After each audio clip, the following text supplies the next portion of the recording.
नमस्कार दोस्तों, आज के इस वीडियो में अफ्रीका महाद्वीप के अंतर्गत आज हम बात करने वाले हैं मारितानिया के बारे में। आज के इस वीडियो में हम देखेंगे अफ्रीका महाद्वीप में मारितानिया के बारे में।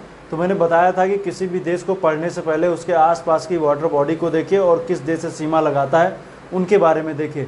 तो अगर जो हम बात करेंगे मारितानिया की, तो मारितानिया की जो सीमा लगती है वाटर बॉडी के रूप में देखेंगे तो अटलांटिक महासागर है। अटलांटिक महासागर से लगती है, बाकी और इसकी कोई वाटर बॉडी है नहीं। बात करेंगे किस किस देश से सीमा लगाता है, तो सीमा में हम देखेंगे तो सेनेगल है, सेनेगल के बाद माली है, अल्जीरिया है और यहाँ पर देखेंगे तो पश्चिमी सहारा है। पश्चिमी सहारा अभी भी इसकी कहानी बताएंगे। पश्चिमी सहारा में एक रीजन है, इसको बोलते हैं SADR रीजन। अभी हम इसकी बात करेंगे, SADR की बाद में बात करेंगे। तो इतने देशों से सीमा इसकी लगती है।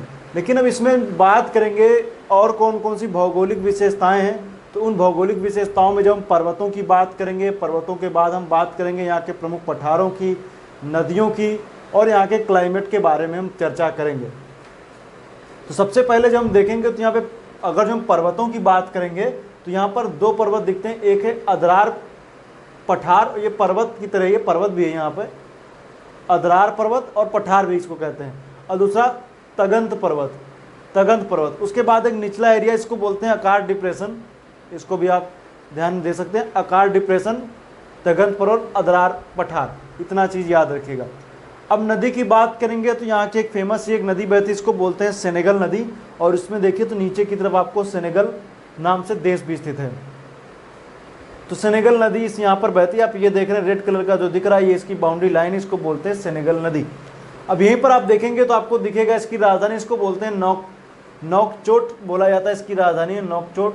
इसको बोलते हैं, इसका मतलब होता है प्लेस ऑफ विंड, मतलब कि हवाओं का स्थान जिसको बोला जाता है नौकचोट। ये याद रखिएगा, इसकी राजधानी हो सकता है कहीं मिलाने के लिए आ जाए। मैंने इससे पहले बताया था कि उन देशों की राजधानी आप याद कर लीजिए अफ्रीका महाद्वीप में खास करके जिनकी सीमा किसी मतलब कि वो ऐसी क्षेत्र में स्थित हैं जो बिल्कुल समुद्र तट पे हैं। तो इसकी आप राजधानी याद रखिएगा, ये भी समुद्र तट पर स्थित है। एक मैप बनाइए, मैप में जो बाउंड्री लाइन के देश हैं उनको नोट कर लीजिए और उनमें ये देख लीजिए कि किस किस देश की राजधानी तट पर स्थित है। हो सकता है इससे कभी प्रश्न पूछ लिया जाए कि किस देश की राजधानी तट पर स्थित है। तो इसमें से एक ये भी है मारितानिया, जिसकी राजधानी तट पर स्थित है, याद रखिएगा। बाकी अगर जो हम बात करेंगे तो इसका करीब 90% हिस्सा जो है वो मरुस्थल है। 90% हिस्सा मरुस्थल है। जनसंख्या का संकेंद्रण सबसे ज़्यादा दक्षिणी हिस्से पर है, इस हिस्से पर, और मैंने बताया से मरुस्थल है। तो ऊपर का हिस्सा जो आप देखेंगे तो आपको दिखेगा पूरी तरीके से कैसा है, ये मरुस्थल है, सहारा मरुस्थल है। सहारा मरुस्थल में जब हम देखेंगे तो हमें ऊपरी के हिस्से पे जो हिस्सा दिख रहा है इसको बोलते हैं इग्विडी अर्ग। अर्ग दरअसल कुछ और नहीं, सैंड ड्यून के जैसे होते हैं, एक तरीके से कह सकते हैं सैंड ड्यून होते हैं, इसको बोला जाता है इग्विडी अर्ग, जो अल्जीरिया और मारितानिया दोनों देशों की सीमाओं पर स्थित है। ये मैंने अल्जीरिया में भी जब मैं बता रहा था तो मैं इस अर्ग की चर्चा मैंने की थी। तो आप याद रखिएगा इग्विडी अर्ग जो कहाँ पर है, ये अल्जीरिया और मारितानिया दोनों में पड़ता है। यानी नहीं इसकी तरफ अल्जीरिया है, अल्जीरिया की राजधानी अल्जीयर से, वो मैंने आपको पहले मैं बता चुका हूँ।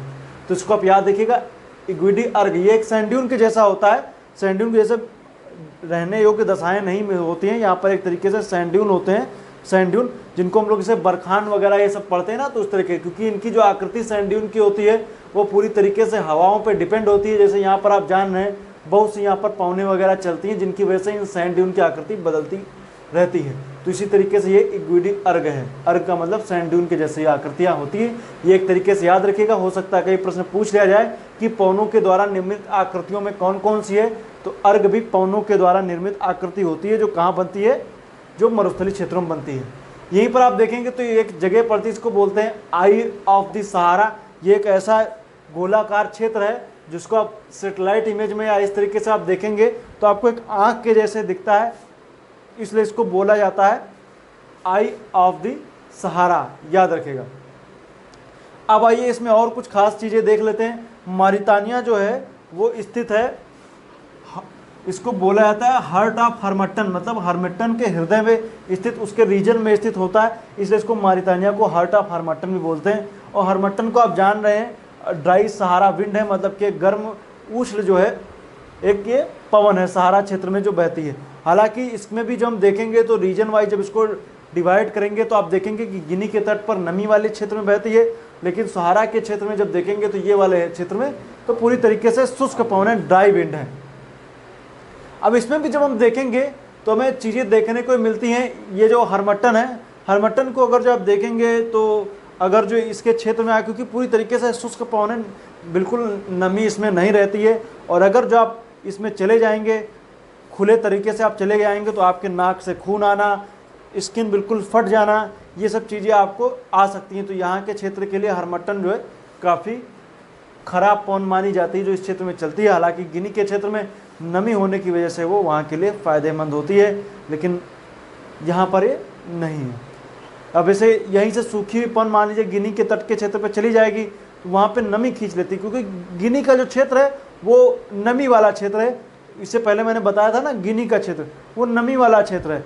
नमी होने की वजह से वो काफ़ी ज़्यादा उमस भरी चलती है, उमस काफ़ी हो जाती है। तो उमस से निजात पाने के लिए हरमट्टन जब वहाँ पहुँचती है, क्योंकि ये ड्राई विंड है, तो वहाँ पहुँचने की वजह से वहाँ की नमी को खींच लेती है, और वहाँ पे नमी खींचने की वजह से वहाँ के जो लोग उमस भरी गर्मी से निजात मिल जाता है, इसलिए इसको डॉक्टर विंड भी बोलते हैं।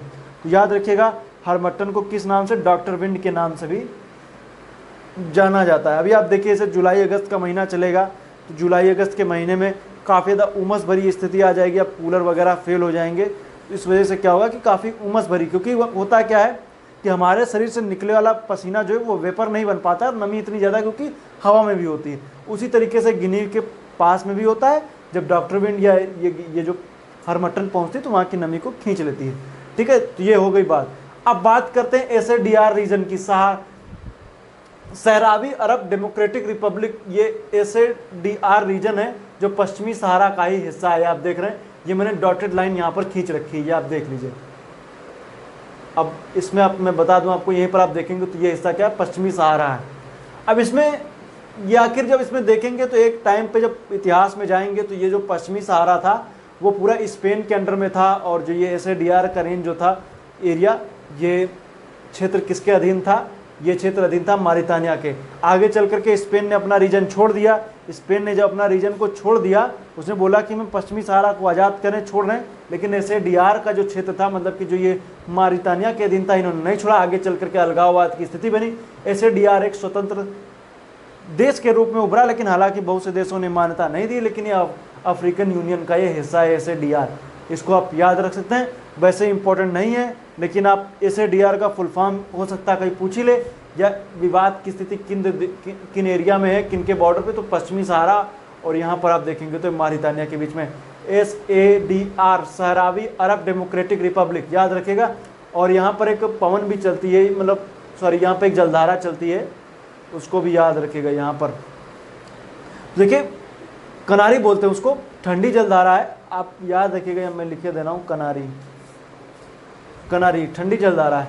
ठंडी जलधारा होने की वजह से जो यहाँ पर आप देखेंगे तो चाहे वो मोरक्को का रीजन हो, चाहे पश्चिमी सहारा का रीजन हो, चाहे मारितानिया का रीजन हो, ठंडी जलधारा बहने की वजह से वाष्पोत्सर्जन की क्रिया नहीं हो पाती है। मतलब कि अगर यहाँ पर जो वाष्पोत्सर्जन नहीं, सॉरी, यहाँ पर कह सकते हैं एक तरीके से वेपर नहीं बन पाते हैं। तो वेपर ना बनने की वजह से यहाँ पर क्या होता है कि यहाँ पर बारिश वगैरह नहीं हो पाती है, क्योंकि जब सीधी बात है कि जब पानी गर्म होगा नहीं तो भाप बनेगा नहीं, तो बारिश होगी कैसे, क्योंकि पानी ठंडा है, भाप बनेगा नहीं। तो इस वजह से आसपास के रीजन में यहाँ पर देखेंगे तो मरुस्थल वगैरह का विकास हुआ है। बाकी इसमें कुछ चीज़ें ये इंपॉर्टेंट रहती है कि कौन कौन सी जो एयर प्रेशर बेल्ट है वो भी इंपॉर्टेंट है। वो मैंने आपको वर्ल्ड ज्योग्राफी के अंतर्गत एयर प्रेशर बेल्ट बताया है, जो भी मरुस्थल के बनने के पीछे कारण है कि कहाँ पे कौन कौन सी पवन आएगी, इस वजह से ऐसा होता है, तो इसको याद रखेगा। बाकी उम्मीद करता हूँ चीज़ें समझ में आएंगी, सभी चीज़ें लगभग मैंने इसकी बता दी हैं।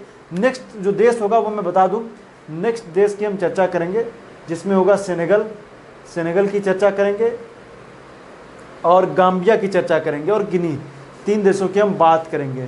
तो आज के लिए इतना ही। वीडियो देखने के लिए आपका बहुत बहुत धन्यवाद।